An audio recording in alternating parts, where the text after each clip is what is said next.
एक दिन सुबह सुबह भिक्षु की सभा में बुद्ध पधारे। सभा में उनकी प्रतीक्षा कर रहे उनके शिष्य ये देखकर बहुत ही चकित हुए कि बुद्ध पहली बार अपने हाथ में कुछ लेकर आए हैं। उनके हाथ में एक रुमाल था। बुद्ध के हाथों में रुमाल देखकर सभी समझ गए कि इसका कुछ न कुछ विशेष प्रयोजन जरूर होगा। बुद्ध अपने आसन पर विराजे और उन्होंने किसी से कुछ भी न कहा। उन्होंने रुमाल लिया और उसमें कुछ दूरी पर 5 गांठें लगा दी। ये सब देखकर मन में सोच रहे थे कि अब बुद्ध क्या करेंगे, क्या कहेंगे। बुद्ध ने उनसे पूछा, कोई मुझे ये बता सकता है कि क्या ये वही रुमाल है जो गांठें लगाने से पहले था? बुद्ध के शिष्य शारिपुत्र ने कहा, इसका उत्तर देना कठिन है।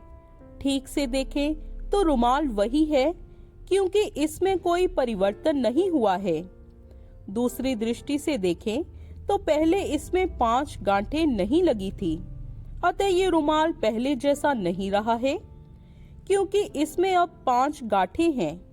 और जहां तक इसकी मूल प्रकृति का प्रश्न है, ये है विपरीत है। ये पहले भी एक रुमाल था और अभी भी एक रुमाल है। इस रुमाल का केवल बाह्य रूप बदला है, लेकिन इसका जो पदार्थ है वो वही का वही है और उसकी मात्रा भी उतनी ही है। तुम सही कहते हो शारिपुत्र, बुद्ध ने कहा। अब मैं इन गांठों को खोल देता हूँ। ये कहकर बुद्ध रुमाल के दोनों सिरों को एक दूसरे के बीच से खींचने लगे। बुद्ध ने कहा, तुम्हें क्या लगता है शारिपुत्र, इस प्रकार से खींचने पर क्या मैं इन गांठों को कभी खोल पाऊंगा? शारिपुत्र ने कहा, नहीं तथागत, इस प्रकार तो आप इन गांठों को और अधिक सघन, सूक्ष्म और मजबूत बना देंगे और ये कभी नहीं खुलेंगी। बुद्ध ने कहा, ठीक है, अब तुम मेरे अंतिम प्रश्न का उत्तर दो कि इन गांठों को खोलने के लिए मुझे क्या करना चाहिए? शारिपुत्र ने कहा, तथागत, इसके लिए मुझे सर्वप्रथम निकटता से ये देखना होगा कि ये गांठें कैसे लग गई हैं। इसका ज्ञान किए बिना मैं इन्हें कभी भी नहीं खोल पाऊंगा। तुम सत्य कहते हो, बुद्ध ने कहा। शारिपुत्र, तुम धन्य हो, क्योंकि यही जानना सबसे अधिक आवश्यक है और ये एक मूलभूत प्रश्न है जिसकी समस्या में तुम पड़े हो। उससे बाहर निकलने के लिए जरूरी है कि तुम ये जानो कि तुम उससे ग्रसित क्यों हुए हो। यदि तुम ये बुनियादी व मौलिक परीक्षण नहीं करोगे तो संकट अधिक ही गहरा जाएगा।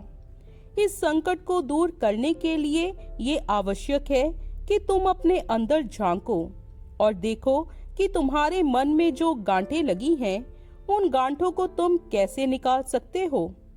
उसके लिए तुम्हें अपने मन की गांठों को खोलना होगा और उसे ध्यान पूर्वक देखना और समझना होगा। लेकिन विश्व में सभी ऐसा ही कर रहे हैं। सभी पूछते हैं, हम काम से, क्रोध से, लोभ से, मोह से, अंधकार से, परिग्रह से और पता नहीं किस किस चीज से, कैसी कैसी वृत्तियों से कैसे बाहर निकलें। लेकिन हम कभी ये नहीं पूछते कि हम इन वृत्तियों में, इन प्रवृत्तियों में कैसे पड़ गए। जब तक हम ये नहीं जानेंगे कि हम इन वृत्तियों में कैसे पड़े हैं, तब तक हम ये नहीं जान पाएंगे कि हम उनसे कैसे बाहर निकलें। तो सबसे पहले जरूरी ये है कि ये जाने हम इन सब में कैसे पड़े हैं, तभी हम इन गांठों को खोल पाएंगे और फिर से रुमाल की तरह फैलकर अपने आकार को प्राप्त करेंगे। दोस्तों, बुद्ध एक अद्भुत महात्मा हैं। उनकी हर बात में एक ज्ञान छुपा होता है। अगर उनकी बातों को ध्यान से समझा जाए तो उनकी सभी बातें मौलिक और वैज्ञानिक होती हैं। आज हम सभी कहीं ना कहीं, किसी न किसी भंवर में सब फंसे हैं। लेकिन अगर हम भगवान गौतम बुद्ध की बातों का अनुसरण करें तो हम सभी प्रेम से और भाईचारे से रह सकते हैं।